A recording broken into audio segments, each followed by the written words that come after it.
Hey everyone, and welcome back to another video. It's finally time to explain and discuss the new artifact power system that's coming in patch 7.2. This has went through a few different iterations during the PTR process, but it seems like Blizzard have now found a design that they are actually happy to run with. So we're going to be talking about why these changes are the way that they are, why they're being made, how the system works itself, and then we'll be going into depth with the actual numbers so that you can get a solid overall idea of how things are going to play out. This all comes off the heels of a pretty large post by game director Ian Hazzikostas where he basically gives a retrospective of how AP worked in patch 7.0 and their goals moving ahead for the future. This then, I think, handily was summarized by Lore shortly after the PTR build. So the problem with the old system in their eyes was that each trait carried too much power, and their costs did not increase exponentially.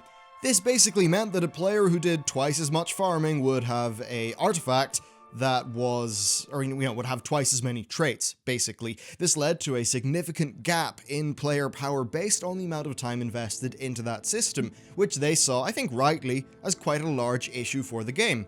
They have reiterated that they want AP to be something that's always valuable from a power perspective. Lore's quote was, "If you spend an evening raiding or run a few dungeons or do some PvP, but don't get any gear upgrades, you should still be able to say, at least I earned some artifact power." A bit similar to, say, Valor points being a consolation reward. Now, with all of that being said, let's talk about the new system and how it actually works. First, you do have some regular traits which have been added to your weapon's functionality.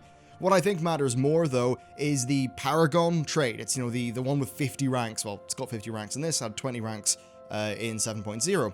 The cost of this is designed so that each trait gets more and more expensive than the previous one, such that there will be diminishing returns to the point where the power gap that is based on how much time players have actually spent grinding isn't that large. They've then made artifact knowledge ranks scale up quite a lot more, which makes it easier for players to catch up later on. So really, the whole thing here is just that brute forcing it all in a few weeks, like with Maw of Souls, isn't really going to be the most efficient use of your time. Finally, the actual effect is a proc that increases your primary stats for 10 seconds. I've seen some pushback from this, about this from raiders, because there's sort of randomness thrown into the mix. But I think Lore's explanation for this is really bizarre. He says, it muddles the water a bit. If you wipe on a boss at 1%, it's easy to say if player X did 2% more damage, we would have won. But if a proc's involved, you can't be sure, so I don't know, now you can't blame Jeff or whatever.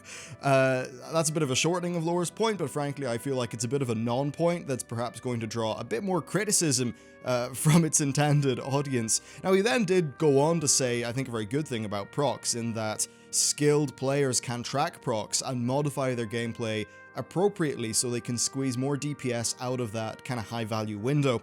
This is something that I do agree with, and I think it does have the potential to add more gameplay than just a flat number increase, which I suppose is a plus overall. Now, let's get into the numbers. This is the fun bit. We are going to be getting into some very, very big, long numbers. At rank 1 out of 50 of the new Paragon trait, which is called Concordance of Legionfall, the proc will give you 2,000 of your primary stat. By rank 50, it will give you 11,800 of your primary stat for 10 seconds. The proc increases 200 per trait, and it's got a proc rate of 1.37 per minute, so on average you should expect to have an extra 45 of your primary stat kind of overall be added to your character, with the caveat being that more skilled players will be able to better utilize that proc window. Now, just to give you some explanation on the new Paragon trait, basically in patch 7.2 you get a short quest line which will consume your current Paragon trait and refund the artifact power that you put into it, which will allow you to immediately respend that AP on new traits. They are basically baking in 20/20 of the old Paragon trait so that everybody is on an equal footing when this patch launches, and they're then replacing it with a host of new traits. Aside from the Paragon trait, every rank 3 trait on your weapon will now have a 4th potential rank, and they have added 7 new traits in total, not counting the Paragon one. So getting 51 ranks on your artifact weapon is now going to cost you 1.1 billion artifact power, which is quite a lot of artifact power. Let's flash some nice numbers and graphs on the screen so that the numbers, I guess, don't get too scary. First, here are the new artifact knowledge multipliers. As you can see, they really increase to a far, far higher multiplier than they did previously. This means that grinding out lots of AP similar to the old Maw farm isn't really that sensible anymore because, well, your next AK rank is going to make it that much more efficient because of the large multiplier, so it kind of de-incentivizes that, I guess you could say, unhealthy gameplay. And now let's show the new trait costs. Yeah, they reach the trillions. Of course, everything is relative, and by the time that they are costing you trillions, you have a artifact knowledge multiplier that is massive. At rank 40, it's now, I think, 11 million instead of the 4 million that it previously was on the PTR. We're just getting into numbers that are so big, it feels like there's been a lot of, you know, weird band-aiding and stuff with the AK ranks. But anyway, what's my take on this? Well, once again, I think that the progression of the normal traits that impact your class mechanics, I think that's really fun, interesting progression that I enjoy. I think it's good for the game. So I am happy to see more progression happening with those. What I don't like is the new Paragon trait. I agree that it is less of a problem due to how it is designed, but, you know, so the power gap between players based on time spent grinding AP won't be as large. I think that absolutely is a good thing versus how things are currently. I just don't think it's a very fun design, which is really, I think, its biggest crime. Also, there's the slight thing that it will benefit some classes and specs more than others, which maybe isn't the best thing. Now, Lore did mention that if you know, don't get gear, at least you can think to yourself, at least I got some AP.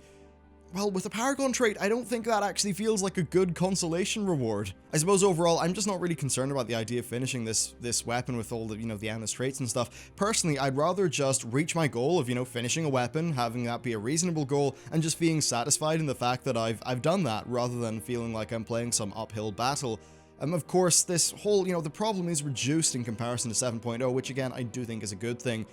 So overall, really for me, the crime of this system is that, you know, it's not that it's going to create massive power gaps between players like in 7.0. I think the real crime is really far more simple. It's boring. It's really boring. If they can't do player power without neutering it, then they should maybe try going in another direction, or just cut Paragon traits out altogether and encourage players to try new specs, new weapons, and things like that. Of course, I'm just one player, and I do play the game rather casually. My main goal is just to mess around with the game to find cool stuff to bring to you through videos, and then do a little bit of character progression on the side, like with Mythic Plus. Of course, there are many other perspectives. There's the raiders, there's the people who maybe, you know, are mainly doing world quests or something. So let me know what you think about this down in the comments, and if you do see an idea that you like, upvote it so that it gets more visibility. But anyway, guys, thanks for listening.